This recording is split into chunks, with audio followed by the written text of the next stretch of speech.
Hi. Team heavenly dreams വളരെ വിശേഷപ്പെട്ടൊരു സ്ഥലത്താണ് ഇപ്പോൾ നിൽക്കുന്നത്. അബുദാബിയിലെ ഏറ്റവും വിശേഷപ്പെട്ട വളരെ പവിത്രമായൊരു സ്ഥലം. ഈ വിഷ്വൽ കാണുമ്പോൾ തന്നെ ഏകദേശം നിങ്ങൾക്ക് മനസ്സിലായി കാണും സ്ഥലം ഏതാണെന്നുള്ളതല്ലേ. ശരിക്കും ആദ്യമേ രജിസ്റ്റർ ചെയ്യണം കേട്ടോ. രജിസ്റ്റർ ചെയ്താൽ പോലും നല്ല ക്യൂ ആണ്. പിന്നെ കാഴ്ചകൾ എന്ന് പറയുന്നത് അതീവ വിശേഷവും അതീവ പവിത്രവും അതീവ ആനന്ദകരവുമാണ്. അതെ, ഇപ്പം നിങ്ങൾക്ക് മനസ്സിലായി കാണുന്ന സ്ഥലം ഏതാണെന്നുള്ളത്. ഉള്ളിലേക്ക് ക്യാമറ കടത്താൻ പറ്റില്ല കേട്ടോ, ഏതൊരു അമ്പലത്തിലേ എന്ന പോലെ. അപ്പോൾ നമ്മൾ അബുദാബി ബാബ്സ് ഹിന്ദു മന്ദിർ, അവിടെയാണ് ടീം ഹെവൻലി ഡ്രീംസ്. നമുക്ക് അവിടുത്തെ കുറച്ച് വിശേഷങ്ങൾ കാണാം. എല്ലാത്തിനും നമുക്ക് കഥകളോ ഇല്ലെങ്കിൽ അതിൻ്റെ ചരിത്രമോ ഒന്നും പറയാൻ സാധിക്കില്ലെങ്കിലും നമുക്ക് ഈ കാഴ്ചകളെല്ലാം കാണാം. അത് തന്നെ അതീവ ഹൃദ്യവും അതീവ ആനന്ദകരവുമാണ്.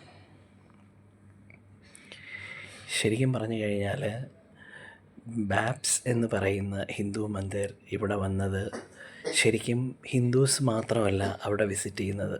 ഒരുപാട് അന്യ മതസ്ഥർ പോലും ഇവിടെ വന്ന് ഇവിടുത്തെ കാഴ്ചകളെല്ലാം കണ്ടു പോകുന്നുണ്ട്. അത്രയധികം അതിമനോഹരമാണ് ഇവിടുത്തെ ഓരോ കാര്യങ്ങളും ചെയ്തു വച്ചിരിക്കുന്നത്. എനിക്ക് സിദ്ധുവിന് വന്ന് ആ ബെൽസ് റിങ് ചെയ്ത് പോകാൻ വലിയ ഇഷ്ടമായിരുന്നു. ഇതിനെല്ലാം എന്തെങ്കിലുമൊക്കെ ഓരോരോ അർത്ഥങ്ങൾ കാണുമായിരിക്കണം തീർച്ചയായിട്ടും. അതിനെപ്പറ്റിയൊന്നും നമുക്ക് ഇപ്പം ആധികാരികമായി പറയാനുള്ളൊരു അറിവ് കിട്ടിയിട്ടില്ല.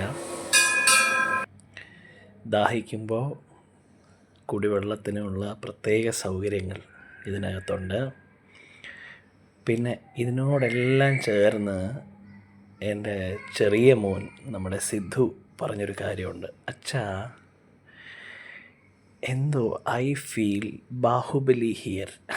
അവനുദ്ദേശിച്ചത് അതിൻ്റെ കൺസ്ട്രക്ഷനും ആ ഒരു ടെമ്പിളിൻ്റെ ഒരു കോട്ടയുടെ ആ ഒരു കളറും പിന്നെ ആ ഫ്ലാഗ്സും ഒരു മകിഴ്മതി ഫീൽ കിട്ടുന്നുണ്ട് എന്നുള്ളതാണ്.